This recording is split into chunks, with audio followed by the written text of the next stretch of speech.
এই টাকা দাও বললে আমি কোত্থেকে পাবো বলুন তো? আমি কোত্থেকে পাবো? আমি খুবই বিপদে পড়েছি ভাই।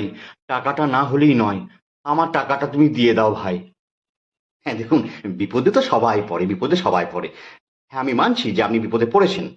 আমি যখন বিপদে পড়েছিলাম তখন আপনি আমাকে 50,000 টাকা দিয়েছিলেন। আমি তো সে কথা অস্বীকার করিনি। কিন্তু আমি কি করে জানবো যে 5 বছর পর আপনি বিপদে পড়বেন আর টাকাটা আমাকে চাইবেন? আরে আপনাকে তো আমার পরিস্থিতি বুঝতে হবে যে আমি টাকাটা দিতে পারবো কি পারবো না। আপনি টাকা চেয়ে ফেললেন, আমি এখন কোত্থেকে দেবো? শুনুন, আমি মানুষটা ওইরকম নই। আর আমার স্বভাবটাও অমন নয় যে আপনার টাকা মেরে পালিয়ে যাব। আর পালিয়ে যাবো বা কোথায়?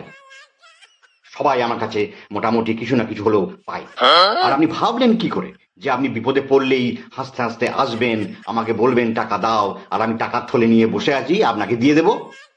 আরে টাকাটা আমার কাছে থাকতে হবে তো। না না, গত 5 বছরের মধ্যে আপনি একবারও আমার খোঁজ খবর নিয়েছেন যে আমি বেঁচে আছি না মরে গেছি? হ্যাঁ, আপনি তো টাকা দিয়েই খালাস। আর আপনি কি অদ্ভুত মানুষ দেখুন, আপনি টাকা দিয়ে মনে রেখেছেন, আমি তো টাকা নিয়েই ভুলে গেছি। কি অদ্ভুত লোক মাইরি আপনি। না ভাই, আমি তোমার বাড়ি 4-5 বার গেছি, তা তুমি তো বাড়িতেই ছিলে না। হ্যাঁ, পাবেন কি করে? আমি যদি জানতাম যে আপনি এই পথ দিয়ে আসছেন, তাহলে কি আমি এই পথ মারাতাম?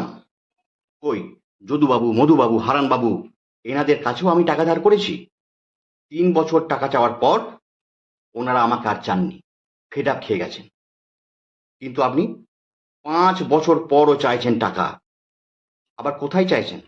5টা লোকের সামনে না চেয়ে আমাকে ডেকে এনে এই গাছতলায় চাইছেন। মানে এটা যে কত বড় লজ্জার আমি বলে বোঝাতে পারবো না। আমার তো মনে হচ্ছে আমি মরে যাই লজ্জায়। শুনুন, আপনার টাকা আমি দিয়ে দেবো, দিয়ে দেবো। আমি মুক্তি পাবো, মুক্তি পাবো।